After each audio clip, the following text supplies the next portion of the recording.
Cinema అయితే యావరుగా మనం మొత్తం చూసుకుంటే ప్రభాస్ అన్న ఎలివేషన్ మాత్రం ఇచ్చి పడేసాడు భయ్య. చాలా అంటే చాలా బాగుంది.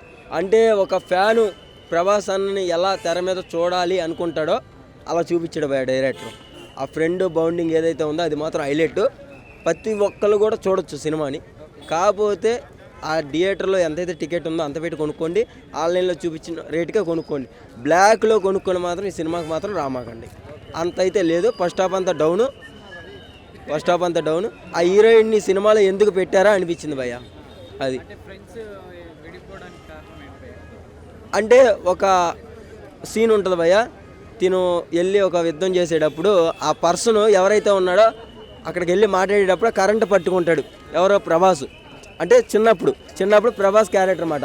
ఆ క్యారెక్టర్ పట్టుకునేటప్పటికి మళ్ళీ వాళ్ళ ఫ్రెండ్ ఎవరైతే వచ్చాడో మళ్ళీ గుండెల మీద కొడతాడు. కొట్టేటప్పుడు ప్రభాస్ లెగుస్తాడు పైకి. లేచి ఆ ఎలివేషన్లు ఉంటాయి భయ్య. నిజంగా ఆ లుకింగ్ మాత్రం ఎర్రగా తీస్తాడు భయ్య. మామూలుగా కాదు. ప్రతి ఎలివేషన్ కూడా అలాగే చూస్తూ ఉండిపోతాం మనం. అంత బాగుంది.